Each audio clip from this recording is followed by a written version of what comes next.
ସେମାନେ ପ୍ରବଳ କ୍ଷମତାଶାଳୀ ଥିଲେ। ଇତି କ୍ଷମତାଶାଳୀ ଯେ ତାଙ୍କ ନାଁ ଶୁଣିଲେ ଅନେକ ଡରୁଥିଲେ ମଧ୍ୟ। କିନ୍ତୁ ତାଙ୍କର ନିଜର କିଛି ଆଲୋକ ନଥିଲା ଉଭୟଙ୍କର। ସେମାନେ ନବୀନ ପଟ୍ଟନାୟକର ଆଲୋକରେ ଆଲୋକିତ ହୋଇଥିଲେ। ହ୍ୟାଲୋ ନମସ୍କାର, ମୁଁ ଡକ୍ଟର ରାଜାରାମ ଶତପଥୀ। ପାୱାର କରିଡରକୁ ଆପଣମାନଙ୍କୁ ସ୍ୱାଗତ।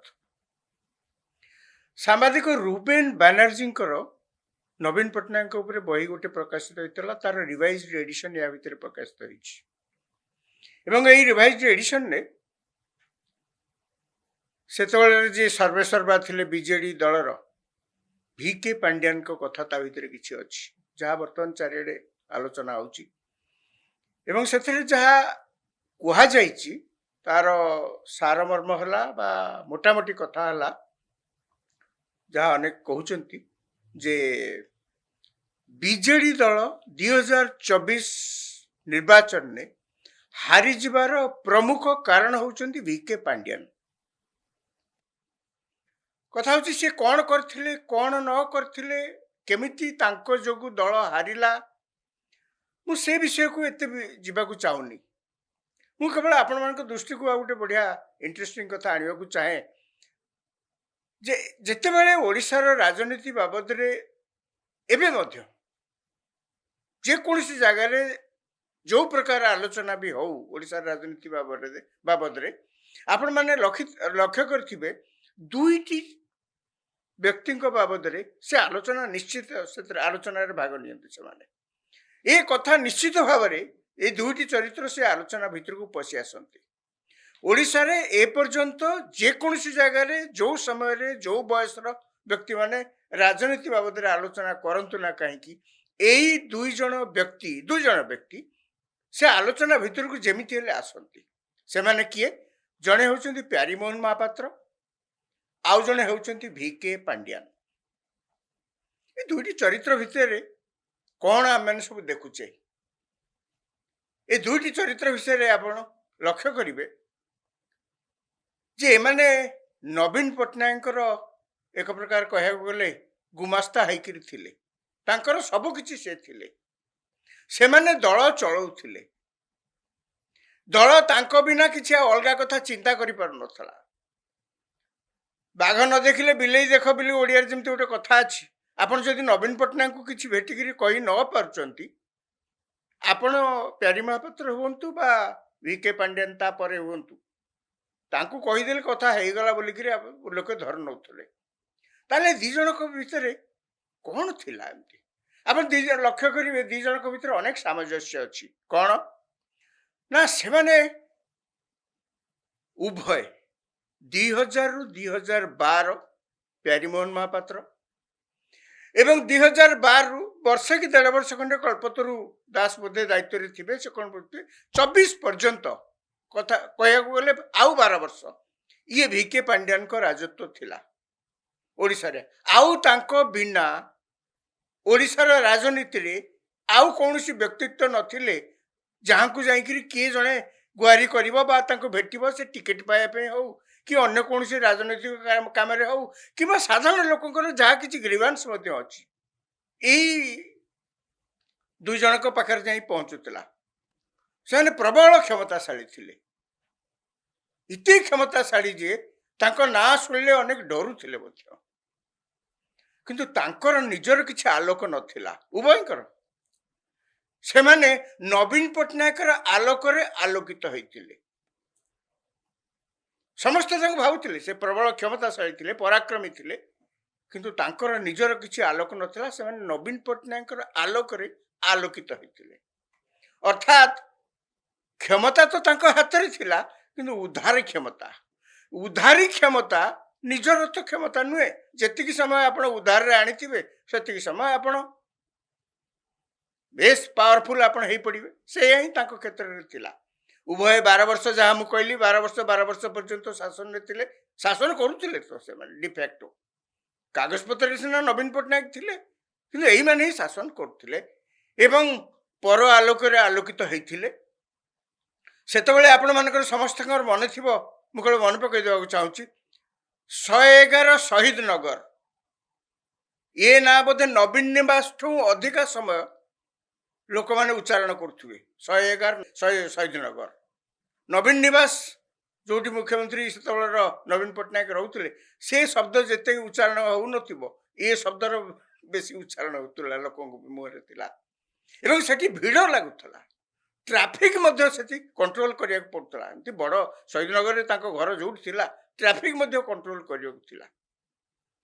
ଏବଂ ଖାଲି ସେତିକି ନୁହେଁ, ଆପଣ ଲକ୍ଷ୍ୟ କରିବେ ପ୍ୟାରୀମୋହନ ମହାପାତ୍ର ତାଙ୍କୁ ଯଥାର୍ଥରେ ଚାଣକ୍ୟ ମଧ୍ୟ କୁହାଯାଉଥିଲା।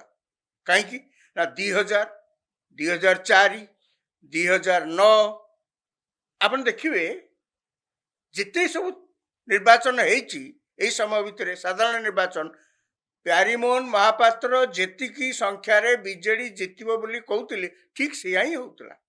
ଆଉ ଯେତେ ଉପନିର୍ବାଚନ ତା ଭିତରେ ହେଇଛି, ଯେତେ ବାଇ ଇଲେକ୍ସନ ଓଡ଼ିଶାରେ ହେଇଛି, ବୋଧେ ଲକ୍ଷ୍ମୀପୁର କି ଆଉ ଗୋଟେ କ'ଣ ବୋଧେ ଛାଡ଼ିଦେଲେ, ବାକି ସବୁଥିରେ ବିଜେଡି ବାଜିମାତ କରିଛି। ଏବଂ ସେ ସବୁ କାମ କରିବାରେ ପାର୍ଟି କ୍ୟାଣ୍ଡିଡେଟ୍ ସିଲେକ୍ସନଠୁ ଆରମ୍ଭ କରି କ୍ୟାମ୍ପେନ୍ କରିବାଠୁ ଆରମ୍ଭ କରି ଯାହା କରିବା କଥା ସବୁ ପ୍ୟାରୀ ମହାପାତ୍ରଙ୍କ ଇଙ୍ଗିତରେ ହିଁ ହଉଥିଲା। କେବଳ ସେତିକି ନୁହେଁ, ଆପଣମାନେ ଏକଥା ମଧ୍ୟ ଶୁଣିଥିବେ ଯେ ସେକ୍ରେଟାରୀ ମାନେ ତାଙ୍କ ଡିପାର୍ଟମେଣ୍ଟର କ'ଣ କିଛି ଫାଇଲ ପଠେଇବା ପୂର୍ବରୁ, ଶେଷ ନିଷ୍ପତ୍ତି ନେବା ପୂର୍ବରୁ ପ୍ୟାରୀମୋହନ ମହାପାତ୍ରଙ୍କୁ ଯାଇ ଭେଟୁଥିଲେ। ତାଙ୍କର କ୍ଷମତା ଏପରି ଥିଲା ଯେ ଯେଉଁମାନେ ଯାଇଥିଲେ ଶହୀଦନଗରରେ ତାଙ୍କୁ ଭେଟୁଥିଲେ, 111 ଶହୀଦନଗର ତାଙ୍କୁ ଭେଟୁଥିଲେ, ସମସ୍ତଙ୍କର ବି ବସିବାକୁ ସେଠି ଜାଗା ନଥିଲା। ଅନେକ ବଡ଼ ବଡ଼ ନେତା ଯାହାକୁ ବର୍ଷ ବର୍ଷ ଧରି ଆମେ ସମସ୍ତେ ଦେଖି ଆସିଛେ, କହିବାକୁ ଗଲେ ବର୍ଷ ବର୍ଷ ଧରି ସେମାନେ ଓଡ଼ିଶାରେ ସବୁବେଳେ ରାଜନୀତିରେ ଅଛନ୍ତି, ତାଙ୍କୁ କୁହାଯାଏ ରାଜନୀତିରେ ଏମାନେ ସବୁ ବିଚକ୍ଷଣ ବ୍ୟକ୍ତି। ସେମାନେ ଯାଇ ସେଠି ସ୍କୁଲ ପିଲା ଭଳିଆ ତଳେ ବସିଥିବେ। ଏତେ ତ ଆଉ ଗୋଟେ ରୁମ୍ରେ ସୋଫା ପଡ଼ିନଥିବ, ଚେୟାର ପଡ଼ିନଥିବ ବସିବା ପାଇଁ, ସେ ସବୁ ତଳେ ବସିଥିବେ ଯାଇକିରି। ୟାରି ଭିତରେ ଅସୁବିଧା ହେଲା କ'ଣ ନା, ଯୋଉଠୁ ସେମାନେ କ୍ଷମତା ଉଦ୍ଧାରରେ ଆଣିଥିଲେ, ମୁଁ ପ୍ୟାରୀବାବୁଙ୍କ କଥା କହୁଛି, ଯୋଉଠୁ କ୍ଷମତା ଉଦ୍ଧାରରେ ଆଣିଥିଲେ, କାଳକ୍ରମେ ଯିଏ ତାଙ୍କୁ ଉଦ୍ଧାରରେ ଦେଇଥିଲେ ତାଙ୍କ ମୁଣ୍ଡରେ କାହିଁକି କେଜାଣି ପଶିଲା ଯେ ଆଜି ଯଦି ଇଏ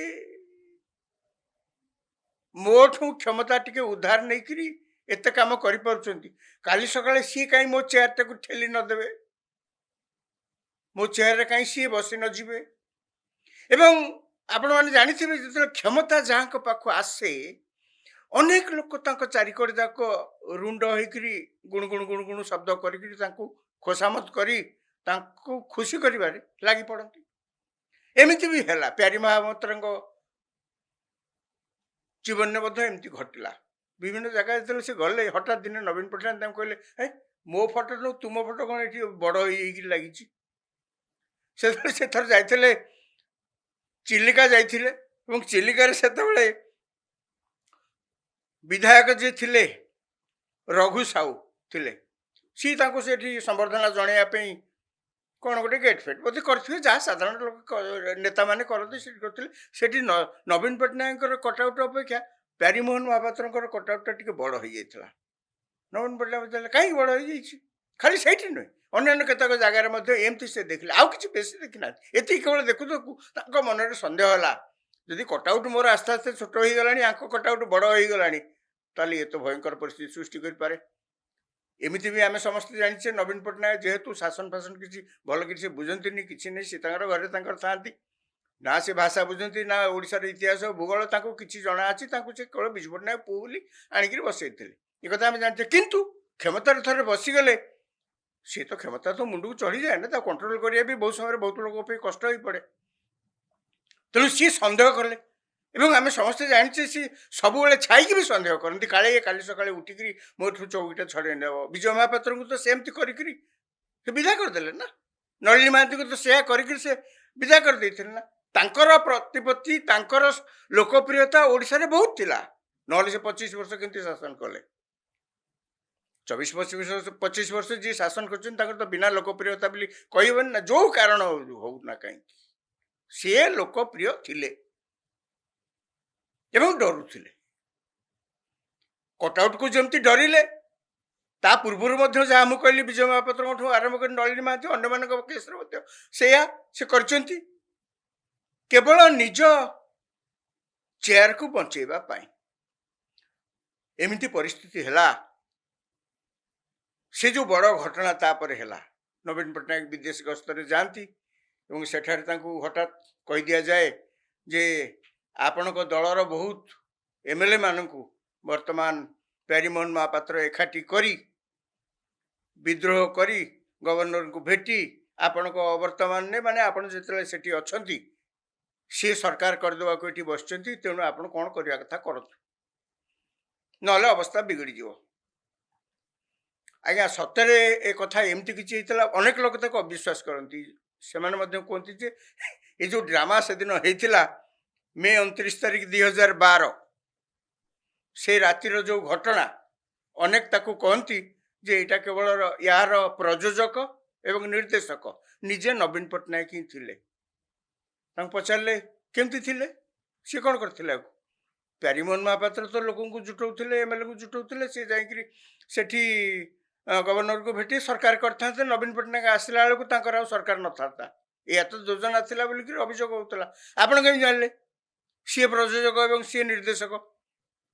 ଆଜ୍ଞା ସରଳ କଥା, ସେମାନେ ବି ଯାହା କହୁଛନ୍ତି, ସେମାନେ କହୁଛନ୍ତି ଆଜ୍ଞା ଟେଲିଭିଜନ କ୍ୟାମେରା ତ 111 ଶହୀଦନଗର ଘର ଆଡ଼କୁ ମୁହଁ କରିକି ରାତି ଯାକ ଥିଲା ଏବଂ ଚାରିଆଡ଼େ କମେଣ୍ଟ୍ରି କରାହେଉଥିଲା କ'ଣ ବିଧାୟକ ମାନେ ଯାଉଛନ୍ତି ଆସୁଛନ୍ତି, ଦସ୍ତଖତ କରୁଛନ୍ତି ଆସୁଛନ୍ତି, ଗୋଟିଏ ବିଧାୟକ କାହିଁ କ୍ୟାମେରାରେ ତ କେହି ଦିଶିଲେନି। ଏକଥା ମଧ୍ୟ କୁହାଗଲା 60ଟା ରୁମ୍ ବୁକ୍ କରାହେଇଛି କେଉଁ ହୋଟେଲରେ ଭୁବନେଶ୍ୱରର, ସେଠି ସବୁ ଏମଏଲଏ ମାନଙ୍କୁ ଯାଇ ରଖାହେଇଛି। ଆଜ୍ଞା କିଏ ଦିନେ ଯାଇକିରି ସେ ହୋଟେଲର ମ୍ୟାନେଜରଙ୍କୁ ଭେଟିକିରି ପଚାରିଲା କି ଆଜ୍ଞା ଆପଣଙ୍କ ହୋଟେଲରେ ଏମିତି କିଛି ବୁକ୍ କରିଛନ୍ତି, କିଏ ରହିଛନ୍ତି କି? କ'ଣ ତ ଗୋଟେ କହିଥାନ୍ତେ। କ୍ୟାମେରା ସେଠି ବି ଲାଗିଛି, କେହି ତ ଯାଉନାହାନ୍ତି ଆସୁନାହାନ୍ତି, କିଛି ନାହିଁ। କେଉଁଠୁ ଆପଣ କଥା ପାଇଲେ? ଖାଲି ସେତିକି ନୁହେଁ, ଆହୁରି କୁହାଗଲା ରାଜ୍ୟପାଳଙ୍କୁ ମଧ୍ୟ କହିଦିଆଯାଇଛି ଏତେ ତାରିଖ ପର୍ଯ୍ୟନ୍ତ ଆପଣ କିଛି ଆଉ ସିଡ୍ୟୁଲ୍ ରଖିବେନି, ବିଧାୟକ ମାନେ ଯିବେ, ସରକାର ଗଢ଼ିବେ, ଇତ୍ୟାଦି ଇତ୍ୟାଦି କୁହାଯାଇଛି। ଆଜ୍ଞା କି କଥା? ଏଇ ରାଜଭବନ ନାଁରେ ବି ମିଛ କଥା। କେଉଁଠି ଆଜ୍ଞା ସେମିତି ତ କିଛି ରାଜଭବନକୁ କୁହାହେଇନଥିଲା କି ରାଜ୍ୟପାଳଙ୍କୁ କୁହାହେଇନଥିଲା, କିଛି ନାହିଁ। ତେଣୁ ସେଇଥିଲାଗି ଅନେକ ଅଭିଯୋଗ କରନ୍ତି ଯେ ଏଇଟା ହେଉଛି ପ୍ରକୃତିରେ ପ୍ୟାରୀମୋହନ ମହାପାତ୍ରଙ୍କୁ ପୁରା ରାସ୍ତାରୁ ହଟେଇ ଦେବା ପାଇଁ ଏଇଟା ଗୋଟେ ନାଟକର, ସେ ନାଟକ ରଚା ହେଇଥିଲା ସେଠି ଏବଂ ତାର ଯାହା କହିଲି ମୁଁ ନିର୍ଦ୍ଦେଶକ ପ୍ରଯୋଜକ ସବୁକିଛି ନବୀନ ପଟ୍ଟନାୟକଙ୍କର ଇସାରାରେ ହେଇଥିଲା ବା ନବୀନ ପଟ୍ଟନାୟକ ନିଜେ କରିଥିଲେ। ସେ ଯାହା କଥା ସତ ହଉ କି ମିଛ ହଉ, ପ୍ୟାରୀମୋହନ ମହାପାତ୍ରଙ୍କର ରାଜନୈତିକ ଅନ୍ତ ସେଇଦିନ ହେଇଯାଇଥିଲା।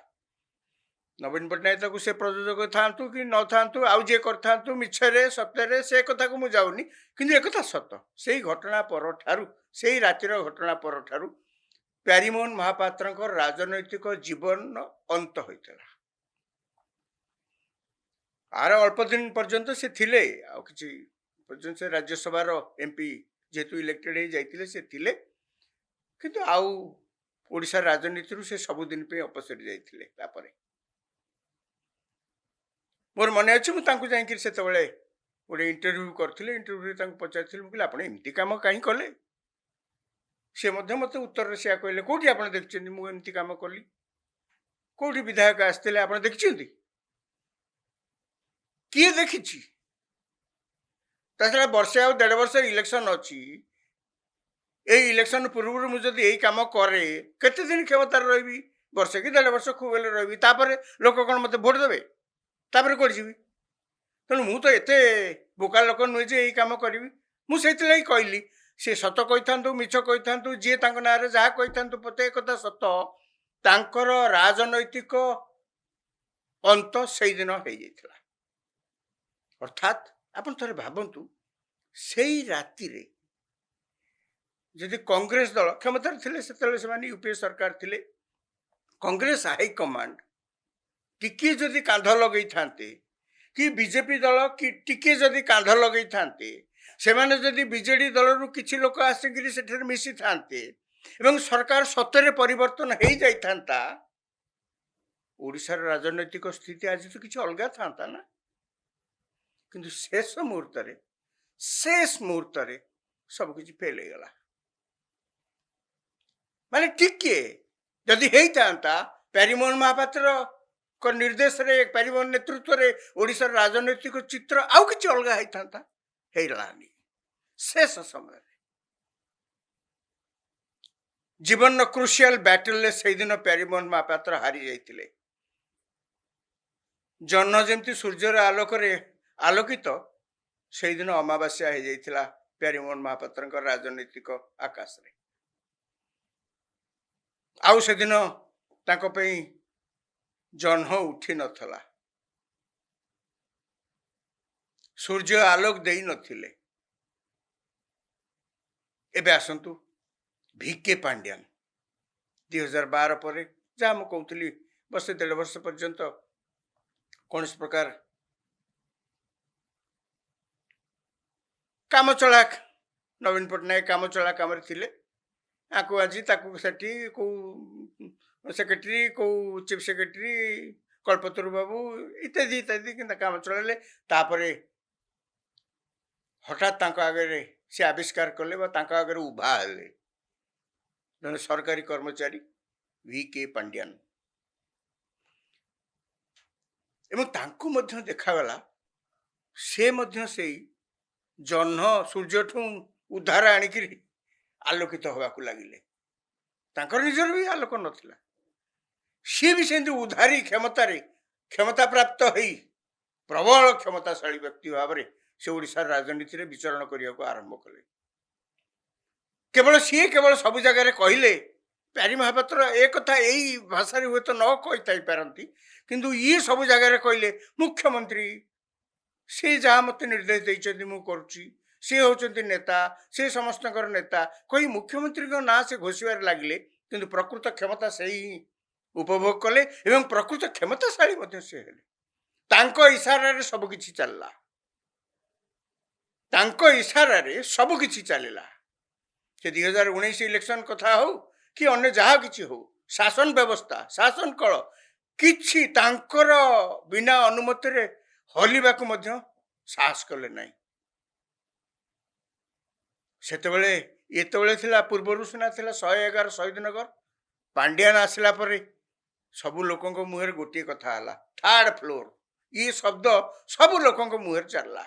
ନବୀନ ନିବାସ ଏ ଶବ୍ଦ ଯେତିକି ଲୋକ ନ କହିଲେ, ନ ଉଚ୍ଚାରଣ କଲେ, ଥାର୍ଡ ଫ୍ଲୋର, ସବୁ ଥାର୍ଡ ଫ୍ଲୋରରେ କଣ୍ଟ୍ରୋଲ ହେଲା। କ'ଣ ସବୁ କଣ୍ଟ୍ରୋଲ ହେଲା? ମାନେ ଯାହା ସବୁ ସେତେବେଳେ ବିଜେଡି ଲୋକମାନେ କହୁଥାନ୍ତି ଯେ ଆପଣଙ୍କର ଟିକେଟ ପାଇବାକୁ ଅଛି, ସେଇଠି ଯାଇକିରି ଗୁହାର ହୁଅନ୍ତୁ। ଆପଣଙ୍କର ଗାଁରେ କିଛି କରିବାର ଅଛି, ସେଇଠି ଯାଇ ଗୁହାର ହୁଅନ୍ତୁ। ଆପଣଙ୍କର ଟିକେଟ କଟିଯିବ ବୋଲି ଆଶଙ୍କା ଅଛି କି, ସେଇଠି ଯାଇ କୁହନ୍ତୁ ନା। ସେଠୁ ମଧ୍ୟ ବେଳେ ବେଳେ ଅନ୍ୟମାନଙ୍କୁ ସବୁ ଡକା ଯାଇକିରି ତାଙ୍କୁ କୁହାଯାଏ ଆପଣଙ୍କର ଟିକେ ଭଲ ପବ୍ଲିକ ଇମେଜ ନାହିଁ, ଟିକେଟ ମିଳିବାର ଆଶା କମ୍ ଅଛି। ଆଜ୍ଞା ଥରେ ଲାଗି ଗୋଡ଼ ହାତ କ'ଣ କରିବେ ବିଚାରା। ବିଧାୟକ, ମନ୍ତ୍ରୀ, ଏମପି ସେ ସବୁ ଯାଇ ସେଠି ଯାଇକିରି ଜି ହଜୁର କହିକିରି ପହଞ୍ଚିଲେ। ସିଏ ବି ସମସ୍ତଙ୍କୁ ଶାସନ କଲେ। କୋଉଠୁ ହଠାତ୍ କେମିତି ତାଙ୍କର ଏତେ କ୍ଷମତା ହେଲା? ଖାଲି ସେତିକି ନୁହେଁ, ଆପଣ ଦେଖନ୍ତୁ ସିଏ ମଧ୍ୟ ସେତେବେଳେ ଆହୁରି କ'ଣ କଲେ, ଚାରିଆଡ଼େ ଓଡ଼ିଶା ସାରା ବୁଲିଲେ। କ'ଣ ନା ମୋତେ ମୁଖ୍ୟମନ୍ତ୍ରୀ ପଠେଇଛନ୍ତି। ମୁଖ୍ୟମନ୍ତ୍ରୀଙ୍କ ନାଁଟା ନବୀନ ପଟ୍ଟନାୟକଙ୍କ ନାଁଟା ସବୁବେଳେ ଧରୁଥାନ୍ତି। ମୋତେ ମୁଖ୍ୟମନ୍ତ୍ରୀ ପଠେଇଛନ୍ତି କ'ଣ ନା ଆପଣମାନଙ୍କର ଯାହା କିଛି ସୁବିଧା ଅସୁବିଧା ଅଛି, ଗ୍ରିଭାନ୍ସ କିଛି ଅଛି ମୋତେ ଦିଅନ୍ତୁ କହିକିରି ସେ ସେଠି ସଭା କଲେ। ବିରାଟ ଟେଣ୍ଟ, କି ସବୁ ଆୟୋଜନ। ବିଧାୟକ ନାହିଁ ସେମାନେ ଯାଇକି ଟ୍ରାଫିକ ପୋଲିସ କାମ କଲେ, କିଏ ଯାଇ ଚେୟାର ବୋହିବା କାମ କଲେ, କିଏ ଟେଣ୍ଟ ବାନ୍ଧିବା କାମ କଲେ, ତାକୁ ବୁଝାବୁଝି କଲେ, କିଏ ଲୋକ ବୁହାଇବା କାମରେ ଆସିଲେ। ମହିଳାମାନଙ୍କୁ ସବୁ ସେଲ୍ଫ ହେଲ୍ପ ଗ୍ରୁପର ମହିଳାମାନଙ୍କୁ ଡକାଇ ସେ ସବୁ ତାଙ୍କୁ ଏମିତି ବନ୍ଦାପନା କଲେ, ରାକ୍ଷୀ ବାନ୍ଧିଲେ, ଯୁବ ବରକୋଳି ଚାଉଳ ସବୁ ଏମିତି ପକେଇକିରି ତାଙ୍କୁ ଆଶୀର୍ବାଦ କରାଇଲେ। ସାକ୍ଷାତ ଭଗବାନ। ଏବଂ ସବୁ କାମ ଯେଉଁମାନେ କଲେ ତାଙ୍କୁ ନିର୍ଦ୍ଦେଶ, ପେଣ୍ଡାଲ ଉପରେ ପାଦ ପକେଇ ପାରିବନି। ସେ ବିଷୟରେ ଡରି ମରିକିରି କ'ଣ କରିବେ? ଅନେକ ତା ଦେହରେ ଆଗରେ ବସିଲେ, ଅନେକ ଆସିଲେନି। ଇତି ପ୍ରବଳ କ୍ଷମତାଶାଳୀ ପରାକ୍ରମୀ ସେ ଥିଲେ। କ'ଣ ହେଲା? ସେ କୋଉଦିନ ଯାକେ ରାଜତ୍ୱ କଲେ? ଜୁନ 4 ତାରିଖ 2024। ସେ ପର୍ଯ୍ୟନ୍ତ ସ୍ୱପ୍ନରେ ସିଧା ସେ ଭାବି ନଥିଲେ। ସ୍ୱପ୍ନରେ ଖାଲି ସେତିକି ନୁହେଁ, ସେ ତା ପୂର୍ବରୁ ଆହୁରି ଅନେକ ପ୍ରକାର ଯାହା ସେ କର, ସିଏ ତ ଯାହା କହୁଥିଲେ ସେ ତ ବେଦ। ଆଉ ଜୁନ୍ 4 ତାରିଖ ପର୍ଯ୍ୟନ୍ତ ସ୍ୱପ୍ନରେ ସିଧା ସେ ଭାବି ନଥିଲେ ଯେ ଏ ଦିନ ଆଉ ରହିଲେ ହେଲା, ଏ ରଙ୍ଗ ରହିଲେ ହେଲା।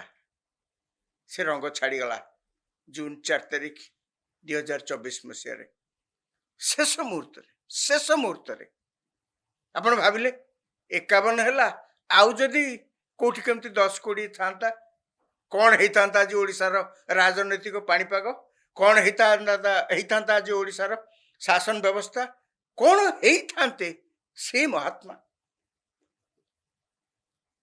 ପ୍ୟାରୀବାବୁ ତ ଗଲେଣି, ତାଙ୍କ ଜମାନା ତ ସରିଗଲାଣି। ଯଦି ଜୁନ୍ 4 ତାରିଖ ଦିନ ଯାହା ବର୍ତ୍ତମାନ ଆମେ ଦେଖୁଛେ ସେୟା ନ ହୋଇ ଓଲଟା ହେଇଯାଇଥାନ୍ତା, ମୁଖ୍ୟମନ୍ତ୍ରୀ ସେ ହେଇଥାନ୍ତେ। ମୁଖ୍ୟମନ୍ତ୍ରୀ ନ ହୋଇଥିଲେ ବି ସବୁ ତ ସେ ହେଇଥାନ୍ତେ। ଆଉ ଯୋଉ ଅବସ୍ଥା ହେଇଥାନ୍ତା ଆଉ ତାକୁ କଳ୍ପନା କରିହବନି। କିନ୍ତୁ ଜୀବନର ଏଇ କ୍ରୁସିଆଲ ବ୍ୟାଟଲରେ V.K. ପାଣ୍ଡିଆନ ହାରିଯାଇଥିଲେ। ଭାଗ୍ୟ ତାଙ୍କର ବାମ ହେଇଥିଲା ସେଦିନ। ଏଇ ଯୋଉ ଭାଗ୍ୟ ବାମ ହେବା କଥାଟା ପ୍ୟାରୀବାବୁ ଥରେ କହିଥିଲେ, ଭାଗ୍ୟ ତାଙ୍କର ବାମ ହେଲା। ଅନ୍ୟ ଗୋଟେ କଣ୍ଟେଷ୍ଟରେ କହିଥିଲେ ଭାଗ୍ୟ ପ୍ୟାରୀବାବୁଙ୍କ ପାଇଁ ସେଦିନ ବାମ ହୋଇଥିଲା ମେ 29, 2012, ଏବଂ ଭାଗ୍ୟ V.K. ପାଣ୍ଡିଆନଙ୍କ ପାଇଁ ମଧ୍ୟ ବାମ ହେଲା ଜୁନ୍ 4 ତାରିଖ 2024। ୟା ପରଠାରୁ ପାଣ୍ଡିଆନ ସେ ତ IAS ଅଫିସର ଭାବରେ ରିଜାଇନ୍ କରିଦେଇଥିଲେ। ସ୍ୱଇଚ୍ଛାରେ ସେ ଚାକିରି ଇସ୍ତଫା ଦେଇ ବିଜେଡିରେ ଜଏନ୍ କରିଥିଲେ। ଆଗକୁ ମୁଖ୍ୟମନ୍ତ୍ରୀ ହବାର ଅଛି ନା। ସେଇଦିନ ଭାଗ୍ୟ ତାଙ୍କର ବାମ ହୋଇଥିଲା। ଜୀବନର କ୍ରୁସିଆଲ ବ୍ୟାଟଲରେ ସେ ସେଦିନ ହାରି ଯାଇଥିଲେ। କାହିଁକି ହେଲା ଏ କଥା ସବୁ? କଣ ଏଥିରୁ ଆମକୁ କି ଶିକ୍ଷା ଆମକୁ ମିଳୁଛି? କାହିଁକି ଏମିତି ହଉଛି? ଉଭୟଙ୍କ ଭିତରେ ଆପଣ ଦେଖନ୍ତୁ ଅନେକ ସାମଞ୍ଜସ୍ୟ ଅଛି। ସେମାନଙ୍କର ଯୋଉ ଏକଛତ୍ରବାଦ କାରବାର ସବୁଦିନ ପାଇଁ ଓଡ଼ିଶାର ଲୋକମାନେ ମନେ ରଖିବେ। ପ୍ୟାରୀମୋହନ ମହାପାତ୍ର ଯାହା କରିଥିଲେ ନବୀନ ପଟ୍ଟନାୟକ ଡରିଲେ। ସତ ହଉ କି ମିଛ ହଉ, ଭୁଲ ହଉ ବା ଠିକ ହଉ, ନବୀନ ପଟ୍ଟନାୟକ ଡରିଲେ ଯେ ଇଏ କାଲି ସକାଳେ ମୋ ପାଇଁ କଣ୍ଟା ହେଇପାରନ୍ତି। V.K. ପାଣ୍ଡିଆନ ସେ ମଧ୍ୟ ଜଣେ ଏକଛତ୍ରବାଦୀ ବ୍ୟକ୍ତି ଥିଲେ, ଯାହା ସମସ୍ତେ ଆମେ ଦେଖିଲେ। ତାଙ୍କୁ ନବୀନ ପଟ୍ଟନାୟକ କିନ୍ତୁ ଡରିଲେନି। ନବୀନ ପଟ୍ଟନାୟକ ପ୍ୟାରୀବାବୁଙ୍କୁ ଭାବିଲେ ଇଏ ଗୋଟେ କ୍ଷମତା କେନ୍ଦ୍ର ଏଠି ଆସ୍ତେ ଗଢ଼ି ହେଉଛି, ଯାହାଫଳରେ କି ମୋର ଯୋଉ ତେଜ ସେ ଧୀରେ ଧୀରେ କମିଯିବ, ୟାଙ୍କର ତେଜ ବଢ଼ି ଯାଇପାରେ, ତେଣୁ ତାଙ୍କୁ ଏମିତି କରିକିରି ଶେଷ କରିଦେବା। କିନ୍ତୁ V.K. ପାଣ୍ଡିଆନଙ୍କ କଥାରେ କେସ୍ରେ ନବୀନ ପଟ୍ଟନାୟକ ତାଙ୍କୁ କିଛି ସନ୍ଦେହ କରିନାହାନ୍ତି।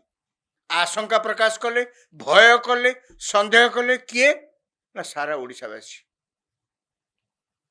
ଜଣେ ଲୋକ ନୁହେଁ, ସାରା ଓଡ଼ିଶାବାସୀ। ତେଣୁ ତାଙ୍କର ସେଦିନ ସେଇ ରଣକ୍ଷେତ୍ରରେ ମହାଭାରତ ଯୁଦ୍ଧରେ ତାଙ୍କର ମଧ୍ୟ ସେଇଦିନ ନିଧନ ହେଲା। ସେ ରାଜନୈତିକ ଯୁଦ୍ଧରେ ତାଙ୍କର ମଧ୍ୟ ସେଦିନ ପରାଜୟ ହେଲା ଏବଂ ତାଙ୍କର ନିଧନ ହେଲା। ଆଜ୍ଞା, ଆପଣମାନେ ସମସ୍ତେ ଜାଣିଥିବେ ମହାଭାରତ ଯୁଦ୍ଧରେ କର୍ଣ୍ଣ ଆଗକୁ ମାଡ଼ି ଚାଲିଛନ୍ତି ଏବଂ କର୍ଣ୍ଣ ପୁଣି ମହାବୀର, ତାଙ୍କୁ ତ